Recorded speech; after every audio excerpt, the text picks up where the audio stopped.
অর্থাৎ মহুয়া ব্যালকনিতে নেই, বাড়িতে ভূত ঢুকেছে মনে হয়। তাড়াতাড়ি আবার রুমে ঢুকে গেলাম। ঢুকে দেখি মহুয়া বিছানায়। শিট, হচ্ছেটা কি এসব? মহুয়ার দিকে ভালোভাবে তাকানোর আগেই রুমের দরজা কেউ ধাক্কা দিতে লাগলো। আমি দরজার দিকে তাকিয়ে আবার বিছানায় তাকিয়ে দেখি মহুয়া নেই। এখন কি হবে? কি হবে আবার? শেষ মুহূর্ত এসে গেছে। আজ মহুয়ার ভিতর কোনো ভূত ঢুকেছে নিশ্চয়ই। কেউ নেই আশেপাশে, জনবহুলও অনেক দূরে। পালাবই বা কোথায়? এদিকে কোনটা আসল বউ আর কোনটা নকল বউ সেটাই বুঝতে পারছি না। রুমের দরজা ধাক্কাধাক্কি করা অফ হয়ে গেছে। রুম পুরো শান্ত, শুধুমাত্র আমার নিঃশ্বাসের ফুসফুস শব্দ দেওয়ালে উপচে পড়ছে। মাথাটা হঠাৎ একটা চক্কর মেরে উঠল। আর কিছু মনে নেই, সোজা অজ্ঞান। এই ওঠো, এখানে কেন তুমি? কে কে কে কে রে? লাফ মেরে উঠে আমি। আরে আমি মহুয়া, তুমি ফ্লোরে শুয়ে আছো কেন? কাল রাতে সাপের খেলা দেখিয়ে এখন ন্যাকামি করছো? কি বলছো এসব? আমি সাপের খেলা দেখাবো কেন? রাতে কিছু খেয়ে এসেছো নাকি? কিছু খেতে দিয়েছো কি? আসলেই তো, আমার তো কিছুই মনে নেই। কিছুই না? না, দুপুরবেলা রান্না করার জন্য নিচে গেছিলাম, এরপর আর কিছু মনে নেই। তো এখন কোথা থেকে হুঁশ এসেছে? আমি তো বিছানা থেকেই উঠেছি। কিন্তু তুমি ফ্লোরে কেন? মহুয়াকে এখন কিছু বলা যাবে না, পরে আবার একা একা ভয় পাবে, তাই কথা কাটিয়ে ঘুরিয়ে দিলাম। আসলে তুমি অজ্ঞান ছিলে, তাই আমি তোমার সেবা করতে করতে এখানে এসে ঘুমিয়ে পড়েছি। কি বলো এসব?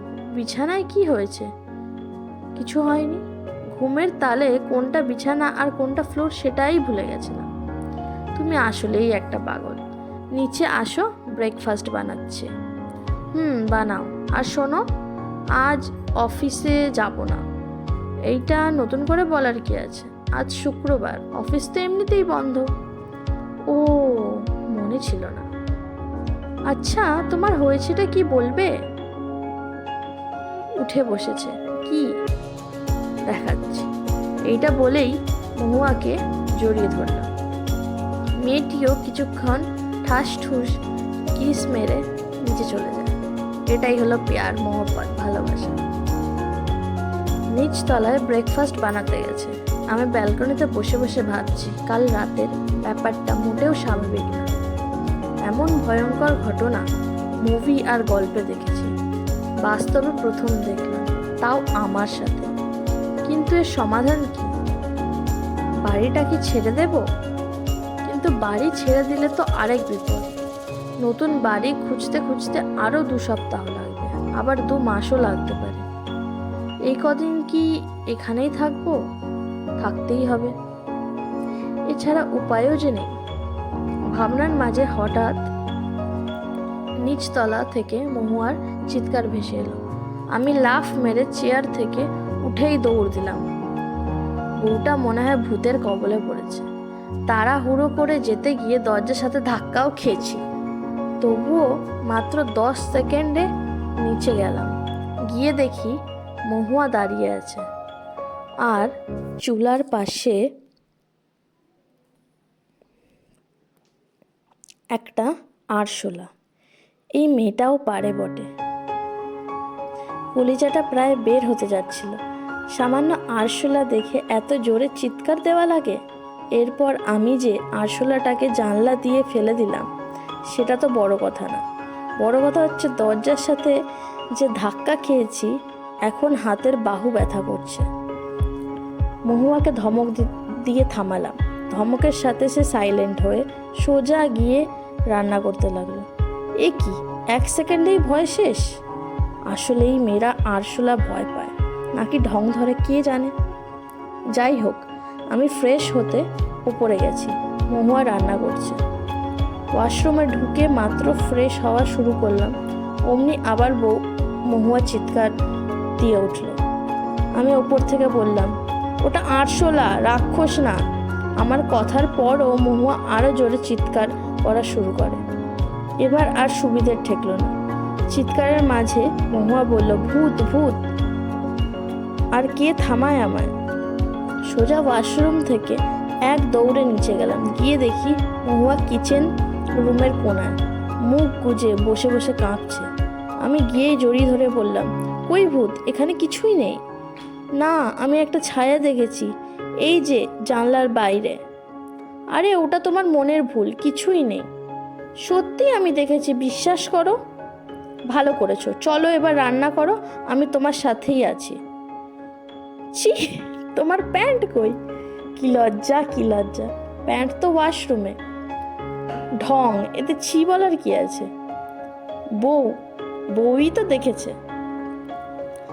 আমি ওকে জড়িয়ে ধরে আছি, ও রুটি বানাচ্ছে। 10 মিনিট পর শেষ হলো সব। তাকে নিয়েই চলে এলাম রুমে।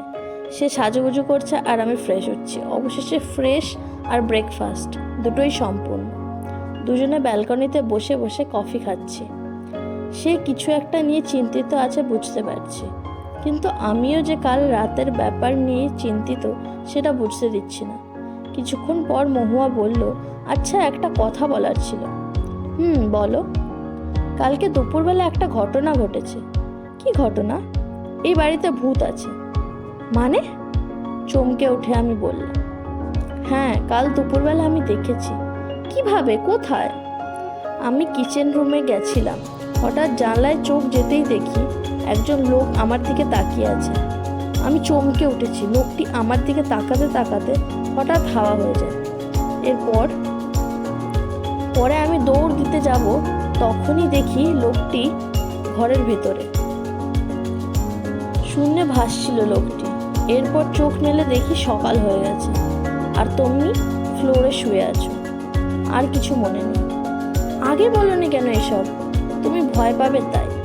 আহারে বউ আমার, কাল রাতে যে নির্যাতন করেছো, এইটা বুক ফেটে বের হতে চাইছে। মন চায় সব বলি তোমায়, কিন্তু ভয় পাবে তাই বলিনি। এখন দেখি আমার আগে তুমিই দেখেছো। তোমার সাথে কি হয়েছে? ওই যে সাপের খেলা। ভূতে সাপের খেলা দেখা? আরে না, শোনো তবে। এরপর মহুয়াকে সব খুলে বললাম। মহুয়াও আমার কথা শুনে চিন্তিত। এখন একটাই পথ, এই বাড়ি ত্যাগ করতে হবে। মহুয়া নিজেই বলল বাড়ি ছাড়ার কথা। আমিও হ্যাঁ সম্মতি দিলাম। কিন্তু এখন হুট করে বাড়ি ছেড়ে দিলে নতুন বাড়ি পাবো কোথায়? আরেক ঝামেলায় পড়লাম। কফিতে চুমুক দিয়ে আমি ভাবনায় ডুবে আছি। কি থেকে কি করা যায় সেটা নিয়েই ভাবছি। কিছুক্ষণ পর মহুয়া কি যেন মনে করে বলল, আমরা এই বাড়ি ছাড়বো না। মানে কি বলছো? হ্যাঁ, ঠিকই বললাম, কিন্তু একটু আগে তো বললে ছেড়ে দেবে। বলেছি, কিন্তু এখন বলছি তো ছাড়বো না। আরে বাবা, কেন ছাড়বে না? আমরা তাদের হেল্প করব। তোমার কি মাথা খারাপ? না, আমার এই বাড়ি ছেড়ে যাব না, ফাইনাল। আমি পারবো না। আজ সন্ধ্যার মধ্যেই এই বাড়ি ত্যাগ করব। ওই তোকে বলেছি না, এই বাড়ি ছাড়া যাব না, এই বাড়ি ছাড়া যাবে না। আমি ছাড়তে দেব না, তোরা দুজনেই থাকবি এই বাড়িতে। প্রচণ্ড রাগের ওপর মহুয়া কথাগুলো বলল।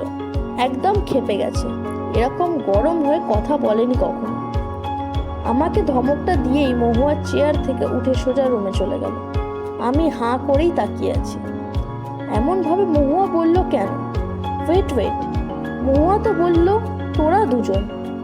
মহুয়া এখানে দুজন পেল কোথায়? তবে কি ভূত এখন মহুয়ার শরীরেই আছে? ও মাই গড, এখন তো আরেক ঝামেলা। আমি ধীরে ধীরে রুমের দিকে আসলাম। এসে দেখি মহুয়া বিছানায় বসে ফুলছে, ফুস করে নিঃশ্বাস নিচ্ছে। মনে হচ্ছে রেগে আছে। আমি ধীরে ধীরে ওর কাছে গিয়ে কাঁধে হাত রাখতেই মহুয়া বিছানায় পড়ে যায়। একেবারে অজ্ঞান হয়ে গেছে। নিশ্চয়ই ভূত দেহ ছেড়ে দিয়েছে। এরপর আমি মহুয়াকে কয়েকবার ডাক দিতেই মহুয়া চোখ মেলে। এরপর কুকাতে কুকাতে বলে, ওর নাকি শরীর খারাপ লাগছে। লাগবেই তো, সবার লাইফে ভিলেন থাকে শ্বশুর, আমার লাইফের ভিলেন হচ্ছে ভূত। ঝটপট করে 10 মিনিটের মধ্যে ব্যাগ গুছিয়ে ফেলেছি আমি। এক্ষুনি এই বাড়ি ছাড়তে হবে, আর এক মুহূর্তও না। মহুয়াও আমাকে সাহায্য করলো। এরপর দুজনেই বের হওয়ার জন্য দরজা খুলতে গিয়ে দেখি দরজা অটোমেটিক লক হয়ে গেছে। ভয়ে কপালে ঘামের চিহ্ন বসে যায় আমার। অনেকক্ষণ টানাটানি করার পর হঠাৎ মহুয়া বলল, কই যাস তুই? আমি মহুয়ার এমন প্রশ্ন শুনে আলিফ হয়ে গেছি, অর্থাৎ মূর্তির মতো সোজা হয়ে গেলাম। মহুয়া আমার দিকে কিছুক্ষণ তাকিয়ে থাকার পর ঠাস করে এক চড় মারল আমাকে। এরপর চোখে কালো রঙের আলো দেখছি, অর্থাৎ অজ্ঞান। চোখ মেলে দেখি চারপাশে অন্ধকার। এ কি অন্ধকার হলো কেমন? ঘড়িতে তাকিয়ে দেখি সন্ধে 6টা বাজে। হায় ভগবান, এতক্ষণ অজ্ঞান ছিলাম, কিন্তু মহুয়া কোথায়? লাফ মেরে ফ্লোর থেকে উঠে মহুয়াকে খুঁজতে লাগলো। মোবাইলের ফ্ল্যাশ লাইট অন করে দেখি মহুয়া ব্যালকনিতে অজ্ঞান অবস্থায় পড়ে আছে।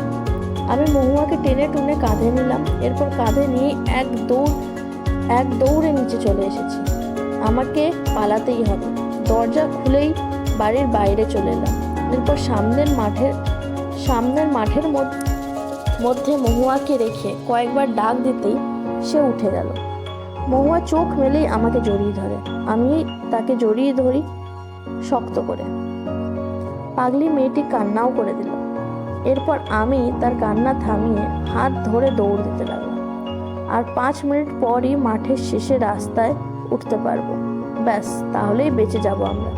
এমন সময় দেখি এক লোক মাঠের দিকে রাস্তার দিকে যাচ্ছে। যাক, কোনো মানুষের দেখা পেলাম। এরপর লোকটিকে ডাক দিতেই ওনার কাছে গেলাম। ভাই, আমাদের হেল্প করুন প্লিজ। আরে কি হয়েছে আপনাদের? এরাম ঘাম এরাম কইরা ঘাইমা আছেন কেন? ওই যে দেখছেন বাড়িটি, ওখানে ভূত থাকে। আমরা পালিয়ে এসেছি। প্লিজ আমাদের সাথে রাস্তার দিকে একটু আসুন না। ভগবান, কি কইতাছেন? কই ওই বাড়িতে ভূত আছে? তো আপনাদের কে বলেছে এই বাড়িতে থাকতে? সে অনেক কথা, আপনি একটু চলুন না। আমার কথা বলার মাঝেই মহু আমাকে হাত দিয়ে খোঁচা মারতে লাগলো। আমি বুঝিনি ও কি বলছে। এরপর মহুয়া আমার কানে ফিসফিস করে বলল, লোকটির পা কোথায়? এতক্ষণ পর আমিও খেয়াল করলাম ওনার পায়ের দিকে। ওনার পা নেই বললেই চলে। এর ওপর আবার শূন্যে ভাসছে। আমি গলা দিয়ে এক ঢোক ছেপকেলে হয়ে গেছি। আমরা কার কাছে হেল্প চাইলাম? উনি নিজেই তো ওটা। মনে মনে এসব বলতেই হঠাৎ লোকটি ভয়ঙ্করভাবে জোরে চিৎকার দিয়ে অট্ট হাসি দিতে লাগলো। ওনার হাসির শব্দ এতই ভয়ঙ্কর যে মহুয়া অজ্ঞান হয়ে আমার কাঁধে ঢলে পড়েছে। মহুয়াকেও বা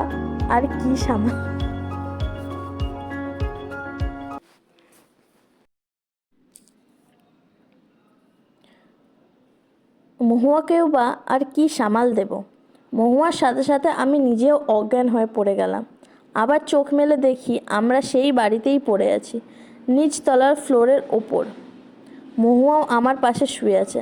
আজ মনে হয় আর রক্ষা নেই।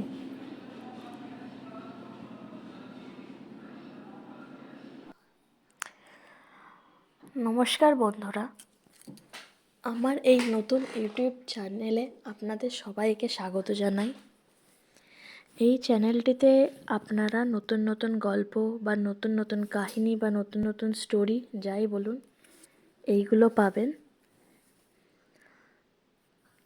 এর আগে একটা গল্প পোস্ট হয়েছিল বাড়িটি ভুতুড়ে, সেটারই পার্ট 2 আজ আমি শোনাবো আপনাদের।